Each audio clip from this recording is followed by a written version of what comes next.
आज लेंगे नया हेडिंग है कोऑर्डिनेट।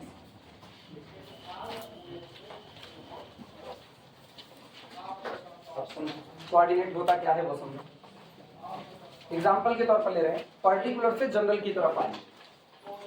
अगर हम R3 की बात करें, R3 की, तो मुझको पता है R3 का स्टैंडर्ड बेसिस कौन होता है, 1 0 0 0 1 0 और 0 0 1। ये R3 का स्टैंडर्ड बेसिस होता है। अगर हम R3 में किसी कोऑर्डिनेट की बात करें ना, अगर हम R3 में किसी कोऑर्डिनेट की बात करें, जैसे हम कहें कि ये R3 है, x एक्सेस, y एक्सेस और z एक्सेस, और इसमें हम एक पॉइंट ले रहे हैं। ये पॉइंट हमने इसमें ले लिया। इस पॉइंट को हम कह रहे हैं, इस पॉइंट को हमने रिप्रेजेंट किया 2 3 और कितना 4, 2 3 4। तो इसका मतलब अगर इस पॉइंट को P1 कहा जाए तो P1 के कोऑर्डिनेट कितने हैं, P1 के कोऑर्डिनेट 2 3 और 4 है। ये P1 के कोऑर्डिनेट है। इसका मतलब अगर हम इसको बेसिस एलिमेंट के लीनियर कॉम्बिनेशन में लिखें, बेसिस एलिमेंट के, तो हम क्या लिखेंगे, हम लिखेंगे 2 into 1 0 0 plus 3 into 0 1 0 plus 4 into 0 0 1। यही लिखा गया है। तो कोऑर्डिनेट वास्तविकता में कौन बना है, क्या विपिन? अंकित पे एक मिनट भेजना चाहते थे। कहाँ पर? अच्छा अंकित जाओ, बैठे अंकित, खड़े हैं बैठे वाले में ना, जाओ जाओ जाओ जाओ ना, बाकी लोग आज खड़े रहते ना, इन लोगों को हम काम देते हैं, ये लोग काम नहीं कंप्लीट करते। पॉइंट कैपिटल P के कोऑर्डिनेट है 2 3 4, ये इसके कोऑर्डिनेट है। लेकिन इस कोऑर्डिनेट को अगर हम देखें तो जिस दिन हम P1 को स्टैंडर्ड बेसिस के लीनियर कॉम्बिनेशन में रख रहे हैं, तो स्टैंडर्ड बेसिस के लीनियर कॉम्बिनेशन में रखने के दौरान हम जिस कोफिशिएंट का इस्तेमाल किया, वास्तविकता में ये वही कोफिशिएंट है कि नहीं है, 2 3 4। अगला पॉइंट हम ले रहे हैं, अगला पॉइंट हमने ले लिया P2, और P2 का हमने ले लिया 8 - 2 6, ऐसा ले लिया। हम कह रहे P2 को जरा स्टैंडर्ड बेसिस के लीनियर कॉम्बिनेशन में लिख करके दिखाओ, क्या लिखेंगे, इनको तो देखेंगे हम कहेंगे 8 into 1 0 0 plus -2 into 0 1 0 plus 6 into 0 0 1, लिख दिया कोऑर्डिनेट। इसका मतलब जब आप, अब वर्डिंग सुना, जब आप किसी पॉइंट को स्टैंडर्ड बेसिस के लीनियर कॉम्बिनेशन में लिख रहे हो, तो आप जिन कोफिशिएंट का इस्तेमाल कर रहे हो वही कोफिशिएंट क्या कहलाते हैं, कोऑर्डिनेट कहलाते हैं। कोऑर्डिनेट किसके रिस्पेक्ट में, स्टैंडर्ड बेसिस के रिस्पेक्ट में। ये कोऑर्डिनेट तो है लेकिन किसके रिस्पेक्ट में, स्टैंडर्ड बेसिस के रिस्पेक्ट में, क्योंकि इसका मतलब ये तय हो चुका है कि कल को आप बेसिस बदलोगे तो आपका कोऑर्डिनेट बदल जाए। कोऑर्डिनेट कौन है, कोऑर्डिनेट मेरी पहचान है। अगर हम कहें पॉइंट P1 कौन है तो क्या बताओगे, 2 3 4 है। पॉइंट P2 कौन है, 8 - 2 6 है। क्या ये उसका नाम है कि नहीं है, और नाम ही आपकी पहचान होती है। तो इसका मतलब किसी पॉइंट का कोऑर्डिनेट उसकी आइडेंटिटी, उसकी पहचान होता है। कहां पर, जिस सिस्टम में वो है उस सिस्टम में उसकी पहचान। जब तक हम अपने घर पर हैं, तब तक हम अपने घर पर निश्चित तौर पर केवल और केवल एक एलिमेंट के तौर पर हैं, और वहां पर सुपर बॉस मेरे पिताजी होंगे, मेरी मम्मी होंगी, बाकी लोग जो मुझसे बड़े हैं वो मेरे सुपर बॉस होंगे, और हमको उन सबकी बात माननी पड़ेगी। लेकिन जब हम वहां से चेंज होते हैं, मतलब वहां मेरा बेसिस कुछ और है और यहाँ मेरा बेसिस कुछ और है। यहाँ मेरा बेसिस मैथ के टीचर के तौर पर है, और वहां मेरा बेसिस केवल और केवल घर के एक बेटे के तौर पर है, एक भाई के तौर पर है, यही है। ठीक, इसका मतलब जब बेसिस चेंज हो रहा है तो मेरी पहचान भी तो चेंज हो रही है। जब तक हम अपने घर पर हैं, बेटे के तौर पर है, भाई के तौर पर है, मोहल्ले में है, यार दोस्तों के तौर पर है। ठीक, और जब कोचिंग में आते हैं तो कोचिंग में यहाँ पर जितने भी लोग बैठे हैं उनके लिए मैथ के टीचर के तौर पर है। मनीष के लिए उनके यहाँ पढ़ाने वाले मैथ के टीचर के तौर पर है। मनीष के लिए जब हम यहाँ क्लास से बाहर होते हैं तो मनीष के साथ पढ़े हुए हैं, वो मुझसे 2 साल छोटे हैं, हम उनके सीनियर के तौर पर हैं। हर एक जगह पर जब हम फ्रेम ऑफ रेफरेंस बदल दे रहे हैं, मेरी पहचान बदल जाती है। इसका मतलब तय है कि कल को जब हम बेसिस चेंज कर देंगे तो मेरी पहचान बदल जाएगी। मतलब कौन बदल जाएगा, मेरा कोऑर्डिनेट बदल जाएगा। अब सारा कुल मिलाकर के इसका पूरा निचोड़ ये निकलता है कि आपको जो भी बेसिस दिया गया होगा, आपको जो भी बेसिस दिया गया होगा, आप एलिमेंट को उठाओ और बेसिस एलिमेंट के लीनियर कॉम्बिनेशन में रखो। पॉइंट को बेसिस एलिमेंट के लीनियर कॉम्बिनेशन में रखो। उस कॉम्बिनेशन में रखने के दौरान आप जिन कोफिशिएंट का इस्तेमाल कर रहे हो वही कोफिशिएंट उस बेसिस के रिस्पेक्ट में दिए गए पॉइंट का क्या कहलाएगा, कोऑर्डिनेट कहलाएगा। आप बेसिस चेंज कर दो, कोऑर्डिनेट बदल जाएगा। क्लियर हुआ? और यहां से एक बहुत मजेदार चीज निकल करके आ रही है जो कल को आपको एक स्टैंडर्ड चीज की तरफ लेकर के जाएगी। कहा जाता है सेट में एलिमेंट को रखने का कोई ऑर्डर नहीं होता। सेट में एलिमेंट को रखने का कोई ऑर्डर नहीं होता।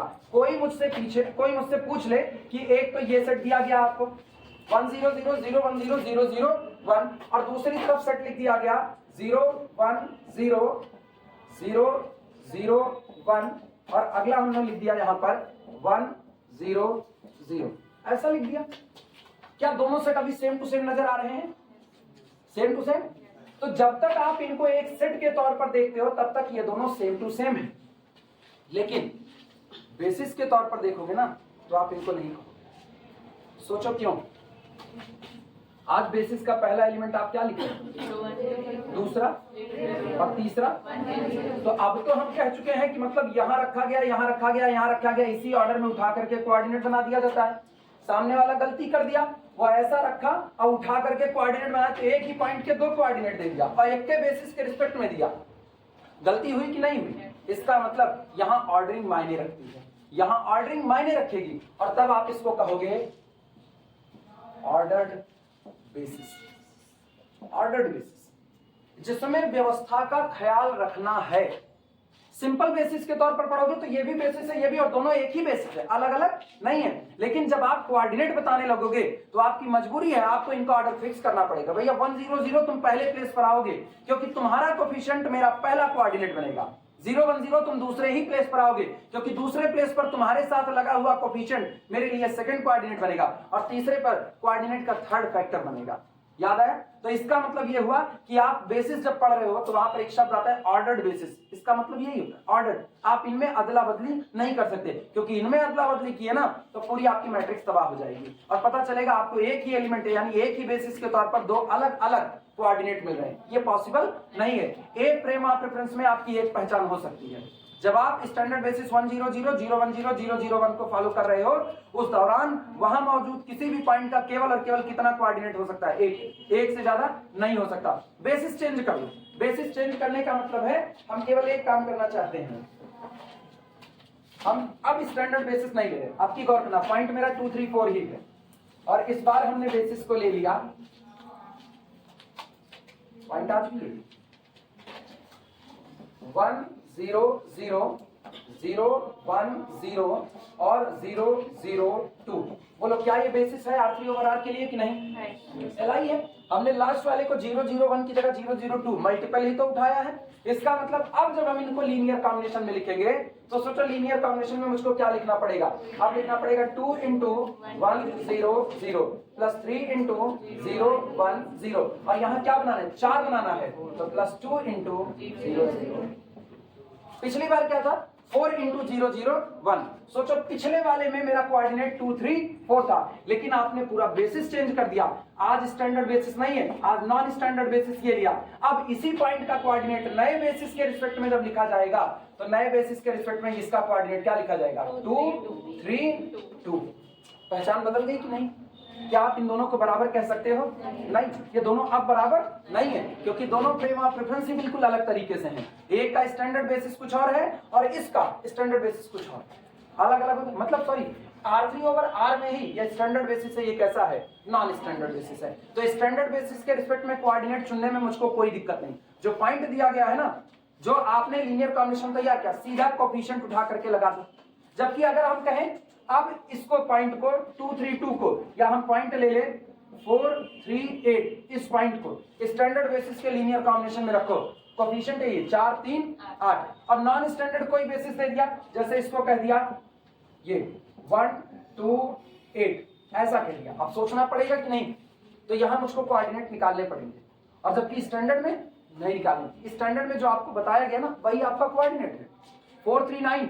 तो 439 ही मेरे लिए किसका काम करेगा? कोऑर्डिनेट का। लेकिन इसी 439 को जब हम नॉन स्टैंडर्ड बेसिस के रिस्पेक्ट में लिखने जाएंगे तो मेरा कोऑर्डिनेट बदलेगा। अब हम जिस कोफिशिएंट का इस्तेमाल करेंगे मतलब 439 can be written as A1 into पहला, हम इसको कह रहे हैं बेसिस का एलिमेंट है ना, तो चलो बेसिस के एलिमेंट को वेक्टर B1 कहते रहे हैं, plus A2 into vector B2 plus A3 into vector B3। और मान लो वेक्टर B1 मुझको दिया गया है, vector B1 is equal to 2 3 2, vector B2 is equal to 0 8 2 और vector B3 is equal to 0 0 6 ऐसा दिया।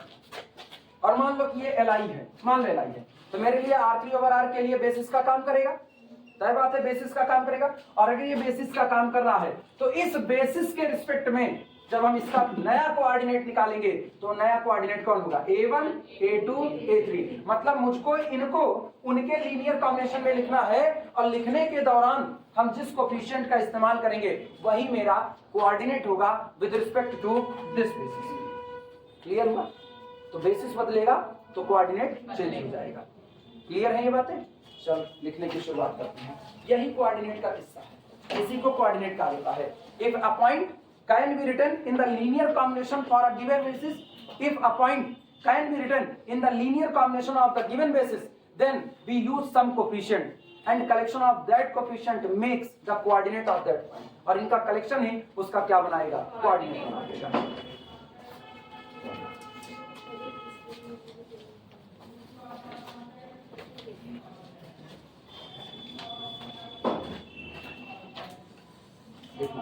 Let V over F be a finite dimensional vector space. Let V over F be a finite dimensional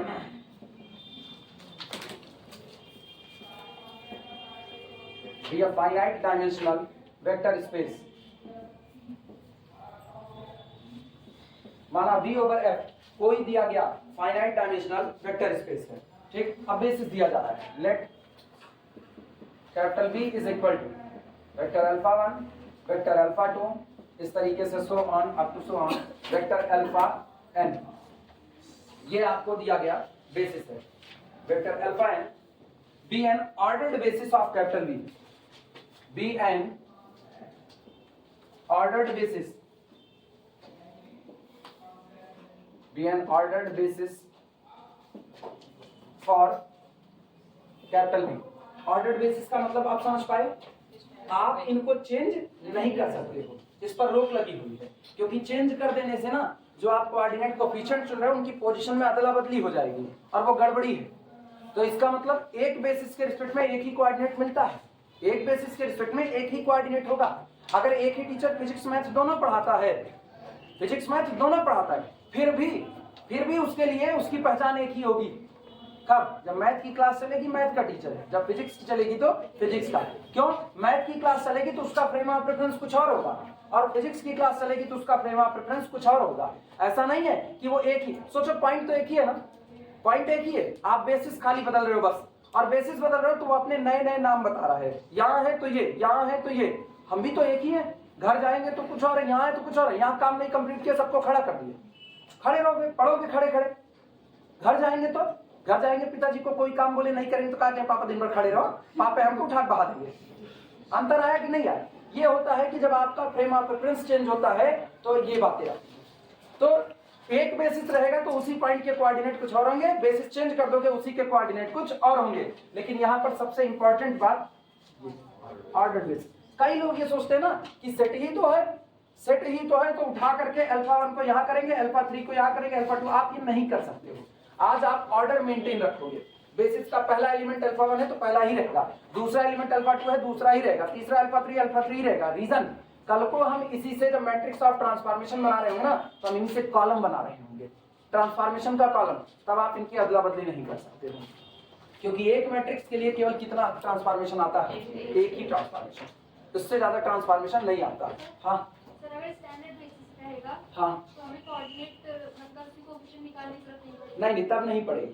अगर पूरा basis ही standard दिया गया है और कहा गया स्टैंडर्ड बेसिस के रिस्पेक्ट में पॉइंट 839 का कोऑर्डिनेट बताइए, जवाब यही होगा, क्योंकि स्टैंडर्ड बेसिस है आपका 100 तो क्या लगाओगे कोएफिशिएंट 8, 010 3, 001 9, यही हो जाएगा। स्टैंडर्ड इसीलिए तो स्टैंडर्ड है। हम पहले जब स्टैंडर्ड और नॉन स्टैंडर्ड बेसिस का फर्क बता रहे थे तो यही कहे हुए थे कि जो स्टैंडर्ड बेसिस होते हैं उनमें आपको सोचना पड़ता ही नहीं है, इसीलिए तो स्टैंडर्ड है। मार्केट में सामान खरीदने जाओ, मार्केट में सामान खरीदने गए, बाटा का जूता दिखाया, आपको कलर पसंद है, आपको सब पसंद है, आप ये नहीं पूछे चलेगा कि नहीं चलेगा। नाम है टाटा, आप टाटा की गाड़ी खरीदने जाओ, आप महिंद्रा की खरीदने जाओ, और नाम है। आपको गाड़ी पसंद आ गई, आप ये नहीं देख रहे हो कि कितना चलेगी, माइलेज क्या देगी, टिकाऊ है क्या नहीं, आपको सब पता है, नाम ही काफी है। हम एक गाड़ी निकाल दे अपने नाम से, अनुभव, अब हम निकाल दिए, पहली बार हम गाड़ी निकाले, अब मेरे पास लोग आ रहे हैं तो पूछेंगे भाई साहब ये बताइए ये लड़े बड़ेगी तो इसके एयरबैग खुल जाएंगे, हम कहेंगे नहीं भगवान से मुलाकात हो जाएगी। इतना कहते ही वो आदमी कहेगा बस भैया हो गया। लेकिन अगर हम कहे भी कि आप बेफिक्र रहिए 7 एयरबैग लगाए हैं, 7 इधर से खुलेंगे, तो खपड़िया से खुल जाएगा, कहेगा हाँ नहीं हमको भरोसा नहीं, लड़ाक दिखाइए। क्यों? मेरे पास कोई स्टैंडर्ड नाम नहीं है। स्टैंडर्ड बनने के लिए आपको पुराना होना पड़ेगा तब, और आपको ऐसा ब्रांड बनाना पड़ेगा जिसके बारे में कोई सोचे ना, तब आप स्टैंडर्ड हो, अदरवाइज आप स्टैंडर्ड नहीं हो। मुझको स्टैंडर्ड बेसिस इसीलिए कहा जाता है, मुझको मतलब इनको स्टैंडर्ड बेसिस इसीलिए कहा जाता है क्योंकि जब आप स्टैंडर्ड बेसिस को देखते हो ना तो आपको कुछ नहीं, उनको देखते ही पता चलता है तुम एलाइव हो। देखते ही 10000100001 देखते ही पता चल रहा है कौन है एलाइव, क्योंकि पहला एक्स कोऑर्डिनेट जिंदा रखा है तो बाकी दोनों खत्म, दूसरा वाई कोऑर्डिनेट जिंदा रखा है तो बाकी दोनों खत्म, तीसरा जेड कोऑर्डिनेट जिंदा रखे बाकी दोनों खत्म। अब कह सकते हो सर इस तरह तो इसका भी कह दीजिए 200 020 002, ये भी स्टैंडर्ड है क्योंकि पता है पहला जिंदा है बाकी ये दोनों जीरो, यहां पर ये इसका जिंदा है तो बाकी दोनों का जीरो। नहीं ना, एक ही बात तो कह पा रहे हो, हमको एक बात थोड़ी, स्टैंडर्ड तो हमको 10 बात कहना सिखाता है। सोचो अगर हम कहे 18 20 25, 18 20 25 को इसके लीनियर कॉम्बिनेशन में रखो, कितने बोल रहे हैं 18 20 25, इधर लिख रहे हैं 18 20 25, सोचना पड़ेगा, इनका बवाल नहीं है, इनका बवाल नहीं है, तब भी सोचना पड़ा। क्यों? 18 लिखे ना तो इसको क्या लिखना पड़ेगा 9 दूनी 18, ये कितना है 20, तो 10 दूनी 20, ये कितना है 25, तो इसका लिखना पड़ेगा 25 बटे, सोच के लिख रहे हैं ना। जबकि हम कहें 18 20 25 को स्टैंडर्ड बेसिस के लीनियर कॉम्बिनेशन में रखो, 18 20 25 लगा दो, 18 100 20 100 25 0 10 और 25 001। हम कह रहे हैं 19 17 23 इनको इनके लीनियर कॉम्बिनेशन में रखो, सोचना पड़ेगा, सोचोगे बटे दो लगा करके बैलेंस करना है। और हम इसी को कहें स्टैंडर्ड बेसिस में नहीं सोचना, 19 17 23 लिखिए, जिसको बिना सोचे काम करो, बिल्कुल बवाली नहीं है, मतलब बोगस बुग्गा आदमी उसको भी कहो ना इसको लिख करके दिखाओ इतने बता रहे हो, तुरंत बता देगा, अभी तो बताए तुरंत कहेगा, लेकिन इसको कहोगे तब नहीं, ये बातें हैं। तो इसीलिए स्टैंडर्ड में आपको बिल्कुल नहीं सोचना है, इसीलिए उसका नाम ही स्टैंडर्ड बेसिस, अदरवाइज है तो वो भी बेसिस ही।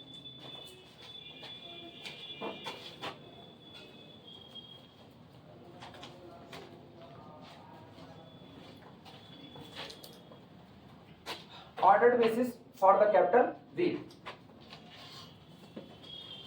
अंकित वहां से देख सकते हो नहीं तो फिर पीछे वाली सीट पे बैठ जाओ, वहां से देखना लगेगा ना, बाकी लोगों को खड़े रहने दो, ये लोग काम कंप्लीट करेंगे तब उसके बाद ही कुछ हो सकता है। चाहे तो ना ऐसे डबल स्टार करके, इसके में डबल स्टार करके ना ब्रैकेट में बंद कर देंगे, हम ऑर्डर्ड बेसिस के बारे में बता दे रहे हैं यहीं पर नीचे ही, ऑलरेडी हम बता चुके हैं ऑर्डर्ड बेसिस, लेकिन फिर भी हम लिख के बता दे रहे हैं, और इसके बाद इस बात को फिर से कंटिन्यू आगे बढ़ाएंगे। लिखना by N ordered basis, by an ordered basis, we mean that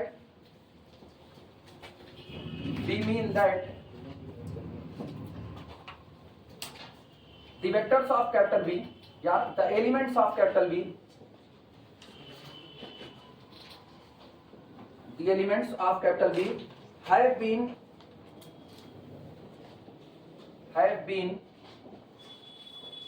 enumerated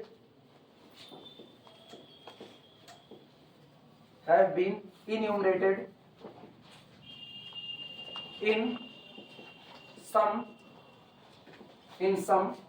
well defined way, well defined way,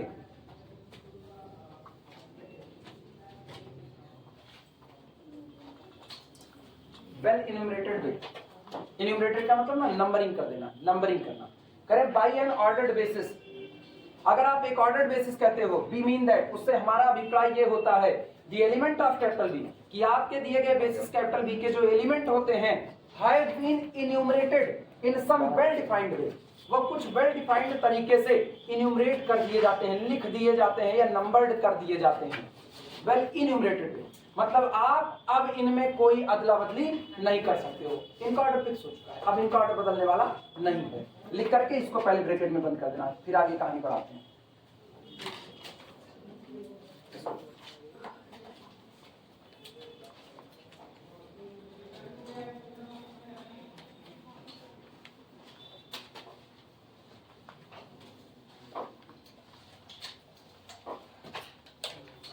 हुआ, ये मिटाया जाए, इधर वाला हिस्सा लिखेंगे इधर, क्योंकि इधर वालों को इधर ही लिखेगा। तुम लोग ना आती कर दिया, अदरवाइज हम खड़ा ना करते, हमको भी पता है खड़े होने में दर्द होता है पैर में ना, लेकिन तुम लोग आती करते हैं। एक दिन काम किए, 2 दिन काम किए, 3 दिन काम किए, हर दिन वही काम कर रहे हो, तब फिर पता चलता है ना कि मुझको स्ट्रिक्ट होना पड़ेगा। और आज सिर्फ इतना ही है, अभी भी जान लो आज इतना ही है। अगला काम देंगे ना, नहीं अपलोड करे सॉल्यूशन ना, नहीं अपलोड किए तो आज तो हम खड़े होकर के भी पढ़ने दे रहे हैं, फिर हम ना अगले 3 दिन तक के लिए तुम लोगों को क्लास से सस्पेंड कर देंगे। और ये मत सोचना कि ये कोचिंग है, तुम फीस पे करते हो तो तुम पढ़ने आ जाओगे, मेरे में तो नहीं आओ, उन्हीं 2 लोगों में आओगे। इसलिए हम 2 लोगों को मुंह पे बोल रहे हैं कि ना वो बोलेंगे ना वो बोलेंगे, हम तो बोलेंगे। तो बिल्कुल दिमाग से इस बात को निकाल दो, दिए गए काम को कंप्लीट करना जिम्मेदारी भरा काम होता है। जिम्मेदारियां समझ लो, बहुत अच्छी बात है ना, जिम्मेदारियां समझ लो, बहुत अच्छी बात है। जिम्मेदारी बोझ नहीं है, मान करके चलो। अरे लड़के कैसे लापरवाही दिखा सकते हैं, हमको ये बात नहीं समझ में आती है। कैसे लापरवाही दिखा, कोई नहीं दिखा सकता, लड़कियां भी नहीं दिखा सकती। फिर भी तुम लोगों की ये लापरवाही देख करके ना मुझको ताज्जुब होता है, तुम लोग कैसे लापरवाही दिखा सकते हो पढ़ाई करने में। जानते हो, एक लड़के की पीठ कछुए की तरह होनी चाहिए, बोझ लाद दो ना, इतना मजबूत होना चाहिए, क्योंकि एक वक्त आएगा ना, अगर आप पीठ मजबूत नहीं रखोगे तो जिम्मेदारियां तुमको बोझ लगेंगी, और ये जिम्मेदारी बोझ नहीं हो सकती है। कोई आदमी जिम्मेदारी को बोझ मान लिया ना, तो इसका मतलब वो आदमी नहीं। परिवार की जिम्मेदारी, घर में जितने लोग हैं वो तुम्हारा परिवार है, उसकी जिम्मेदारी लेनी पड़ेगी, हट नहीं सकते हो कि कह दो कल को कमाना शुरू करेंगे तो परिवार अलग हो गया, हम अलग हो गए। तुमको जिम्मेदारियां लेनी पड़ेंगी। लाइफ में आगे बढ़ोगे, बिना जिम्मेदारी का आगे नहीं बढ़ोगे। कल को कहीं नौकरी करने जाओगे, उस पोस्ट की अपनी जिम्मेदारी, घूस लोगे ना, बहुत जिम्मेदारी, और ले लेंगे, एक आध लोग ले लेंगे, ऐसा नहीं है। मोरल एजुकेशन बड़ी जरूरी होती है, वो खत्म कर दी गई है तो ले लेंगे ना। सोसाइटी में कल्चर बन जाता है, शुरू से आदतें पड़ जाती हैं, देखते देखते ठीक है, दाल में नमक तो खाया जाता है, ये बड़ा खराब नियम है, दाल में नमक तो खाया जाता है। कुछ लोग नमक में दाल खाने लगते हैं, उनका दिख जाता है, तो ये एक आदत बन जाती है। अभी हम लापरवाही का आदत डाल लेना, पढ़ाई में लापरवाही करना चालू कर दे, हो जाएगी मेरी आदत लापरवाही। तुम लोग सीखना ही नहीं चाहते इस चीज को। सामने हम अपना एग्जाम्पल तुमको रख रहे हैं कि तुम्हारे सामने एक एग्जाम्पल खड़ा रहे, तुमको वो भी नहीं सुनना। आदमी होता है ना, कहते हैं देख करके ही सीख लो यार, कुछ देख करके ही सीख लो। तुम देख करके ना तो रेगुलरिटी सीख पा रहे हो, ना तो देख करके।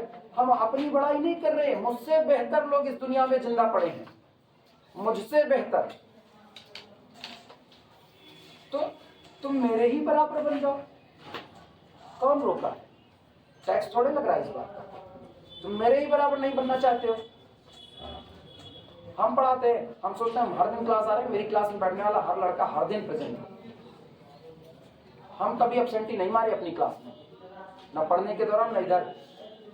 2012 से अब तक में उस एक दिन मंगलवार को हमको जाना पड़ा था, उस एक दिन मंगलवार को हमको जाना पड़ा, जो भी था, सोमवार मंगलवार ना, जो भी था। और उसके बावजूद कहानी ये हो रही है कि ये लोग सीख नहीं पा रहे हैं, सीख सके लोग हवा हवाई में चल रहे हैं, और फिर हमको ये करना पड़ता है। करवे करेंगे इसको, जब नहीं मानोगे तो करेंगे। अब एक एलिमेंट अल्फा उठा है, और अल्फा कौन कह रहे हैं? Alpha belong to the our vector space capital. Alpha कौन वेक्टर स्पेस कैपिटल बी का मेंबर ले रहे हैं, तो यहां लिखा है for alpha belong to the capital B. आपके द्वारा चुने गए किसी भी alpha belong to capital B के लिए कैपिटल बी का बेसिस किसको माने हो? कैपिटल बी को, अल्फा 1 अल्फा 2 अल्फा n को। तो निश्चित तौर पर if alpha belong to the capital B, it means alpha can be written as the linear combination of basis elements.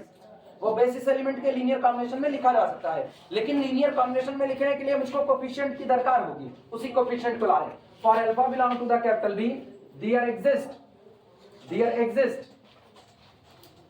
x1 x2 या a1 a2 ले, a1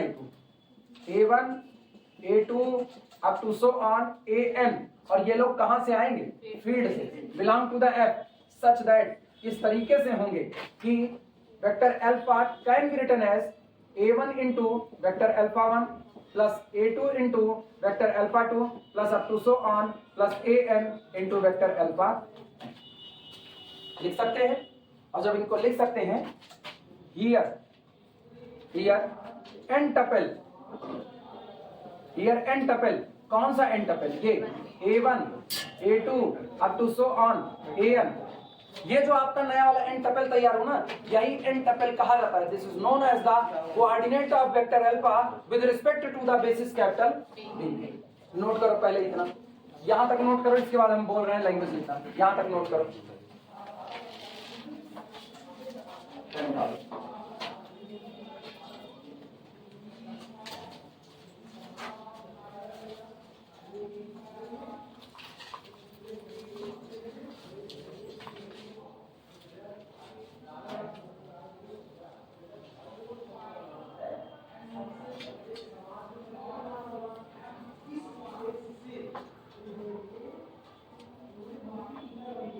तुमको appendix की दिक्कत है? ठीक हो, खड़े रह सकते हो तो सजा का आनंद लो, और दिक्कत है तो बैठ सकते हो। अगर दिक्कत हो तो बैठ सकते हो, ये झूठ है। क्या कुछ था, बीमारी थी, लीवर वगैरह थी, तो बैठ सकते हो। जिम्मेदारियां समझनी पड़ेगी, आज नहीं तो कल समझो उससे अच्छा मास्टर। हाँ, दोबारा नहीं करोगे, दोबारा की पनिशमेंट ज्यादा होगी, इतनी नहीं, ये तो शुरुआत है। आर्मी ग्राउंड में खड़ा हुआ लड़का एक गलती करे ना, तो उसको पता चलता है इस गलती के नुकसान कितने हो जाते हैं ना। हम खड़े रह चुके हैं ना, इसलिए हम जानते हैं, और इसलिए हम रूल चलाना जानते हैं। काश हम आर्मी भर्ती और पुलिस भर्ती ना देखे होते ना, तो बिल्कुल शायद हम इतने स्ट्रिक्ट ना होते, लेकिन हम देखे तो हम हैं। अच्छा कौन होते तो हम काट देते हैं कि अगर कोई लापरवाही करता है ना, बस इतने हैं, हम हुए नहीं, बस इतनी है।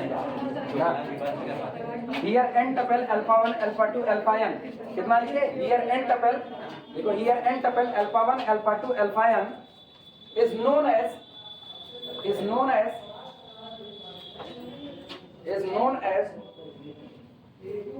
coordinate of alpha is known as, इसी n टपल को जाना जाता है, is known as coordinate of alpha relative to the, known as coordinate of alpha relative to the ordered basis, capital B।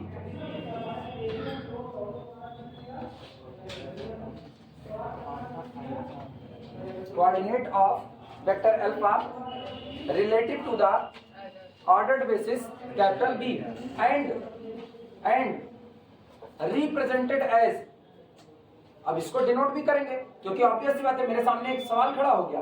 सवाल ये खड़ा हुआ कि जब आप बेसिस बदल दोगे तो उसी अल्फा का कोऑर्डिनेट बदल जाएगा। बेसिस चेंज होने पर उसी अल्फा का कोऑर्डिनेट होगा, तभी तो हम ये शब्द इस्तेमाल कर रहे हैं। The coordinate of alpha relative to the basis B, वो उस बेसिस के सापेक्ष है। Relative to the basis B, यानी आपने बेसिस बदला, आपका कोऑर्डिनेट चेंज, तो इसका मतलब रिप्रेजेंटेशन देना पड़ेगा। ऐसा रिप्रेजेंटेशन जो बेसिस के बदलने पर भी अल्फा को बदलने की जरूरत ना पड़े, अल्फा अपनी जगह बरकरार रहे, बस अपने कोऑर्डिनेट बदल दे। अल्फा नहीं बदलता, अल्फा अपने कोऑर्डिनेट बदलता है, बस खाली हम ऐसे करके खड़े हैं मुंह, ठीक है। इस कमरे का स्टैंडर्ड बेसिस कुछ है, आज इस कमरे के लिए ये साइड पूरब की है, ये साइड पश्चिम की है, ये साइड दक्षिण है, और ये साइड उत्तर है। हम ऐसे ही खड़े हैं। आप इस कमरे को एंगल पर रोटेट करा दिए। अब मेरे लिए जो सामने वाली साइड थी वो मेरे लिए बगल की साइड हो चुकी है, तो हम तो नहीं बदले ना, बस केवल क्या बदल गया, मेरा कोऑर्डिनेट बदल गया, क्योंकि मेरा स्टैंडर्ड बेसिस भी चेंज कर दिया गया है। तो यही काम यहाँ पर हो रहा है। तो एंड रिप्रेजेंटेड बाई, या डिनोटेड बाई, क्या लिखे हो, रिप्रेजेंटेड बाई, ऐसे लिखना। ये बॉक्स बनता है, बॉक्स के अंदर में वेक्टर अल्फा होता है और जिस बेसिस के रिस्पेक्ट में आप कोऑर्डिनेट हो वो ऐसे दे दिया जाता है नीचे, और कहा जाता है coordinate of alpha relative to the basis B, coordinate of alpha relative to the basis B, that is, अर्थात अब हम सारी बातें एक लाइन में लिखेंगे, दैट इज, अर्थात if vector alpha is equal to, अगर वेक्टर अल्फा ऐसा हुआ a1 vector alpha 1 plus a2 vector alpha 2 plus up to so on plus an vector alpha n, then coordinate of alpha relative to the basis b is equal to tuple a1 a2 up to so on an, और चाहे ऐसे लिखो और चाहे आप इसी को लिख सकते हो ये a1 a2 up to so on an, ऐसा भी लिख सकते हो। याद है ना, जब हमको कोऑर्डिनेट 2 3 4 दिया जाता था तो इसी कोऑर्डिनेट को हम कॉलम वेक्टर के तौर पर लिख देते थे, कैसे 2 3 4, तो चाहे ये लिखो चाहे ये लिखो, दोनों एक ही बात है, नोटेशन ये है। अब पता है कल को मुझे स्टैंडर्ड बेसिस, सॉरी जो भी बेसिस दिया जाए, बी हटा करके नया बेसिस b1 दे दिया, मुझको कुछ नहीं करना, मुझको एक काम करना है, यहाँ पर क्या b1 लगा देना है और यहाँ पर जो नए कोऑर्डिनेट आएंगे उनको सजा देना है। तो तब क्या पढ़ा जाएगा, तब पढ़ा जाएगा this is the coordinate of alpha relative to the basis b1, आप इसको हटा करके इसकी जगह पर b2 लगा दो, coordinate of alpha relative to the basis b2। अब आपको कोई रिप्रेजेंटेशन और चाहिए नहीं, आप केवल एक बात करो, हर बार ये बॉक्स आपको बता रहा है कि आप क्या लिखने की कोशिश कर रहे हो, कोऑर्डिनेट किसके रिस्पेक्ट में, b के, जो आपका बेसिस दिया गया है, और किसका कोऑर्डिनेट, अल्फा, तीनों बातें यहीं पर शामिल हैं। अल्फा वो एलिमेंट है जिसका आप कोऑर्डिनेट लिखना चाहते हो, बॉक्स रिप्रेजेंट करता है कोऑर्डिनेट को कि आपने कोऑर्डिनेट लिखा है, बी रिप्रेजेंट करता है कि आपने किस बेसिस के रिस्पेक्ट में कोऑर्डिनेट लिखा है। क्लियर हुई बातें, नोट कर लो।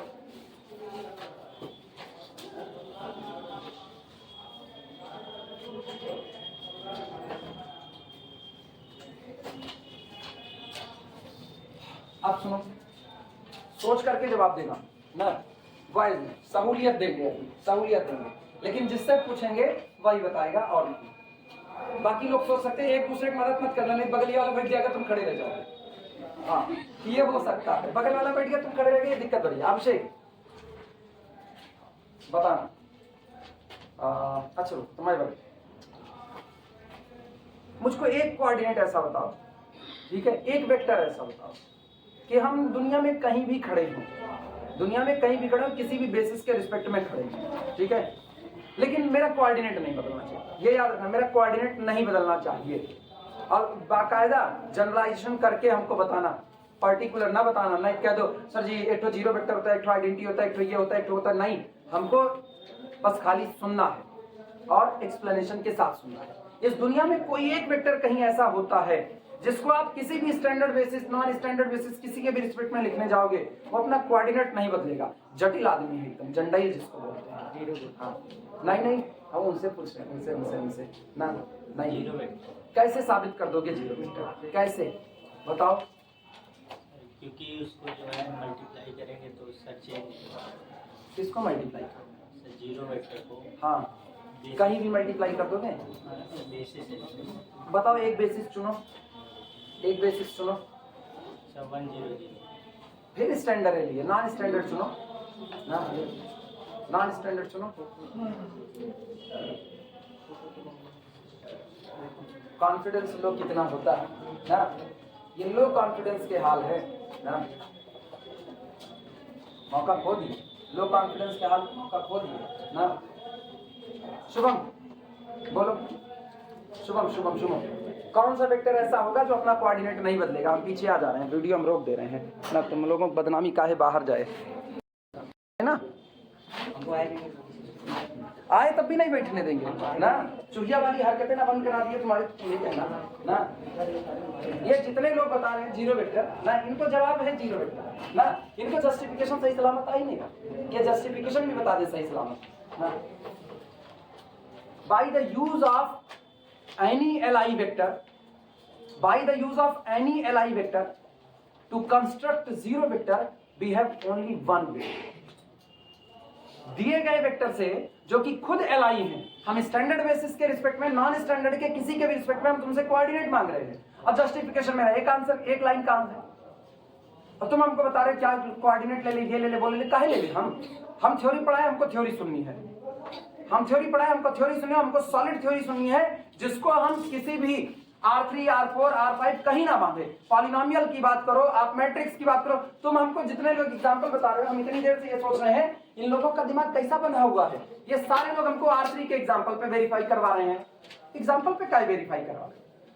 हम तो तुमसे जनरल पूछ रहे हैं, तुम हमको पर्टिकुलर सुना रहे हो, तो इसका मतलब है ना तुम पढ़ाई नहीं कर रहे हो। अदरवाइज जनरल तो सीधी बात है कि आप एलआई वेक्टर को चुन लो। बेसिस कौन होता है? बेसिस किसका कलेक्शन है? एलआई वेक्टर का। Basis is the collection of LI vector, और मुझको क्या क्रिएट करना है? Zero vector. जीरो वेक्टर किसका? जीरो वेक्टर किसका? कुछ कहा किसका? नहीं, चाहे वो R3 का हो, चाहे वो R4 का हो, चाहे वो पॉलिनोमियल का जीरो वेक्टर हो, चाहे वो मैट्रिक्स का जीरो वेक्टर हो, चाहे वो डिफरेंशियल का जीरो वेक्टर हो। मेरे से क्या मतलब? वो कहीं का भी जीरो वेक्टर हो। एलआई लोगों से जीरो वेक्टर को कंस्ट्रक्ट करने का कई तरीका होता है, एक तरीका बस खाली क्या कि आपको सारे कोफिशिएंट क्या लगाने पड़ेंगे? जीरो। और सारे कोफिशिएंट, अभी तो बोले सारे कोफिशिएंट क्या बनते हैं? कोऑर्डिनेट बनते हैं। तो इसका मतलब आपका कोऑर्डिनेट हर बार क्या लगेगा? जीरो लगेगा। तो उसके लिए आप हमेशा क्या बोलोगे? जीरो बोलोगे। वो एक ऐसा होता है ना, किसी भी फ्रेम ऑफ रेफरेंस में बैठो उसके लिए वही होगा। अभी आई बात सुनिए, फिलहाल मौका सबका फैल गया। नोट लगाना मौके ऐसे ही खोलते हैं, जब हमको बैठने नहीं देना है तो मौका कह देंगे। नोट लगाओ। If V over F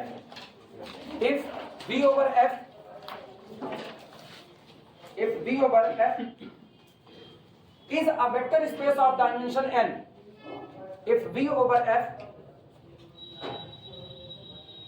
is a vector space of dimension n, अगर V over F एक वेक्टर स्पेस है और जिसकी डायमेंशन कितनी है? n है, क्या हमने इस V over F को टपल का कलेक्शन कहा? नहीं कहा। क्या हमने इसको पॉलिनोमियल का कलेक्शन कहा?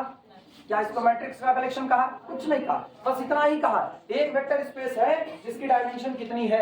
n है। रीजन n डायमेंशन का है तो इसका मतलब बेसिस में कई एलिमेंट रखे जाएंगे? n।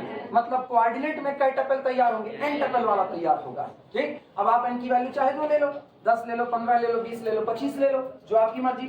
लिखा गया if V over F is a vector space of dimension n, then coordinate vector of zero vector belong to the capital V. Then coordinate vector of zero vector belong to the capital V relative to any basis of capital V. Relative to zero vector belong to capital V. Zero vector belong to capital V relative to any basis of capital V.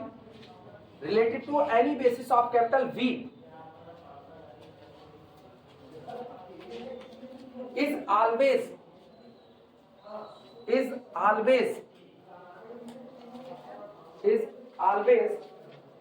zero and tuple, is always zero and tuple, वैसे लिखना ZERO, zero and tuple, और आगे zero and tuple banana, 0 0 0 so on 0।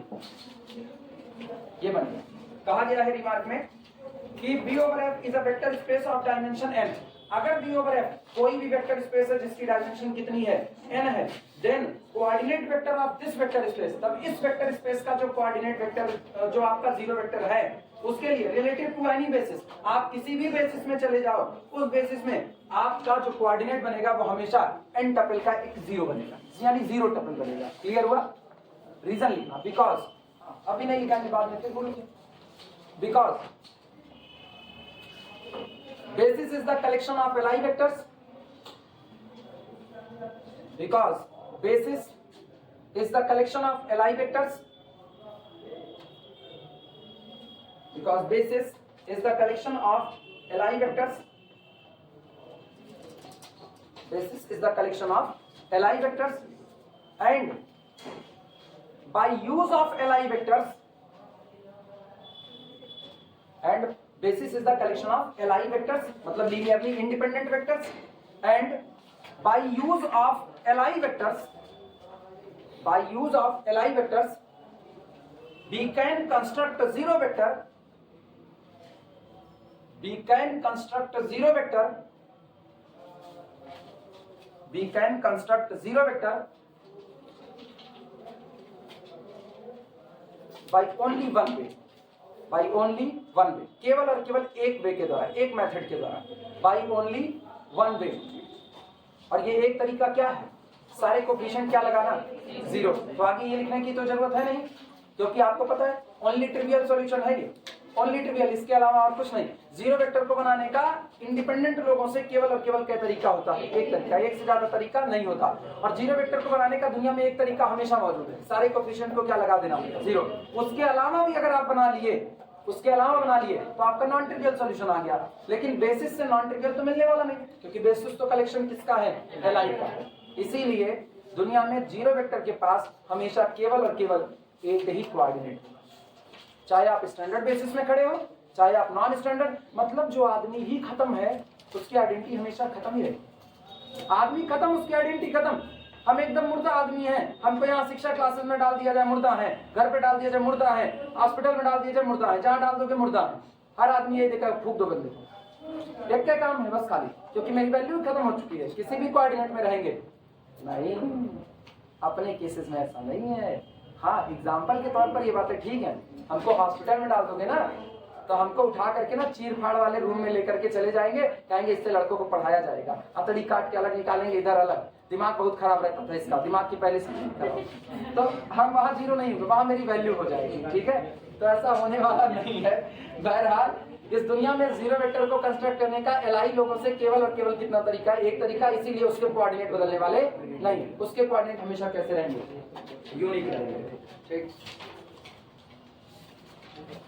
फिर remark number 2 लगाना, remark number 2 बोले,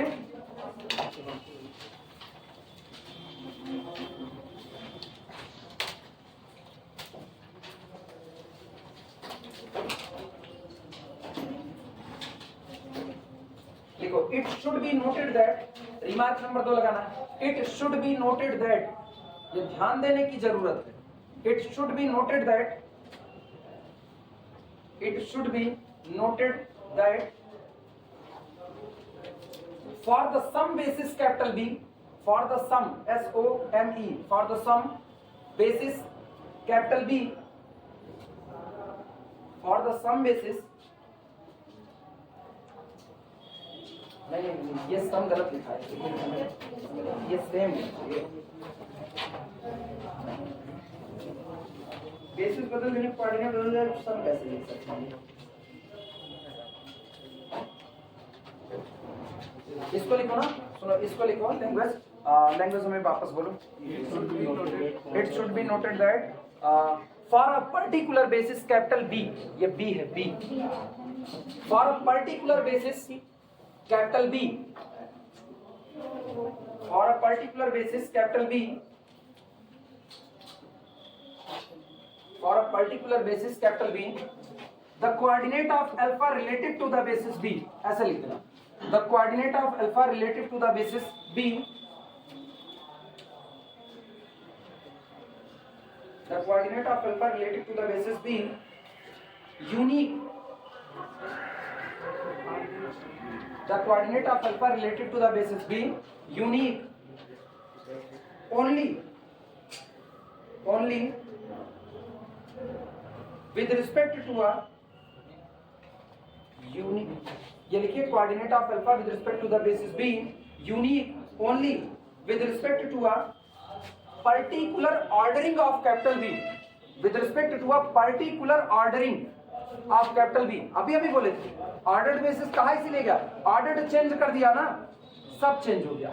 एक बार order change करके देखो बस खाली, इसीलिए कह रहे हैं जब आप एक पर्टिकुलर ऑर्डर की बात कर रहे हो, उसी पर्टिकुलर ऑर्डर पर ये हमेशा कैसा रहेगा, यूनिक। ऑर्डर बदल गया तो आप कोऑर्डिनेट को अब यूनिक नहीं कह सकते, वो बदल जाएगा। तो एक पर्टिकुलर ऑर्डर पर ही ये कोऑर्डिनेट कैसा रहेगा, यूनिक रहेगा। Full stop.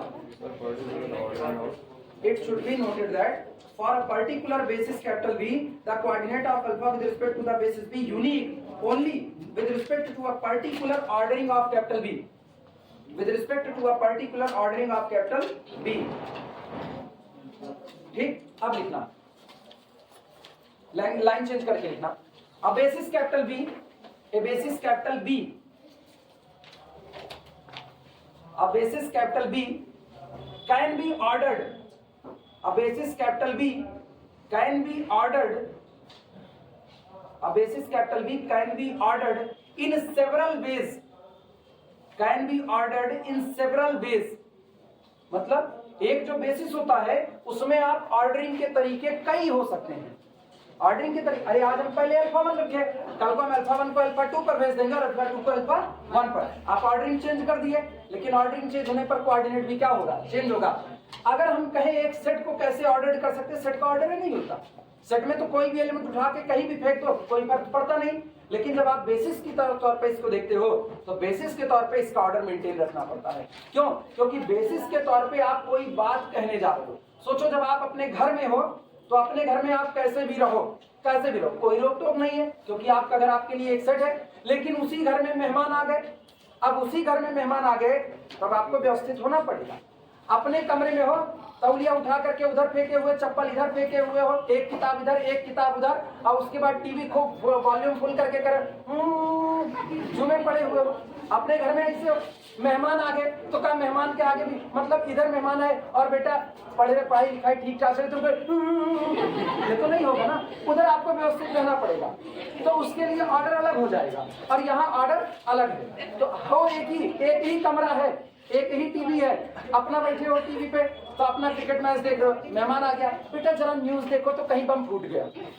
अब उनको बम फोड़ देंगे तो क्या करोगे, लाएंगे तुम्हारी खोपड़ियां फोड़ देंगे? नहीं, लगा दोगे, सभ्यता का परिचय देते हो। इसका मतलब सेट वही है, ऑर्डरिंग बदल गई। जब आप सेट के तौर पर देख रहे हो तो एक ऑर्डर, उसका कुछ भी रख दो, कोई फर्क नहीं। जब आप उसको स्टैंडर्ड रूप में ला रहे हो, बेसिस के रूप में, तो आपको उसका ऑर्डर एक मेंटेन करना पड़ेगा। और ऑर्डर आप कई तरीके से मेंटेन कर सकते हो। इसी चीज को वहां पर लिखा गया है, the basis set capital B can be ordered in several ways. The coordinate of alpha, फिर स्टॉप करके लिखना, the coordinate of alpha may change, the coordinate of alpha may change, the coordinate of alpha may change, may change with a change in the ordering of capital B. May change with a change in the ordering of capital B. जब आप capital B का order change करते हो तो पता चलता है कि आपके अल्फा के कोऑर्डिनेट भी क्या हो चुके हैं, चेंज हो चुके हैं। इसी बात का अपने को ख्याल रखना है कि अगर मेरा वेक्टर स्पेस दिया गया और उसका हमको एक बेसिस दिया गया है, तो जो मेरा बेसिस है उस बेसिस की एक ऑर्डरिंग पर मुझको एक कोऑर्डिनेट मिलेगा और नई ऑर्डरिंग पर मुझको नया कोऑर्डिनेट मिल जाएगा। और मुझको पता है एक बेसिस को हम कई तरीके से अरेंज कर सकते हैं। क्लियर हुआ ये? ठीक। अब जो बाकी लोग जा सकते हैं, तुम लोग भी जा सकते हो, इवनिंग वाले लोग रुके रहे, फिजिक्स जो चलनी हो, और आज के बाद काम पूरा करके आना।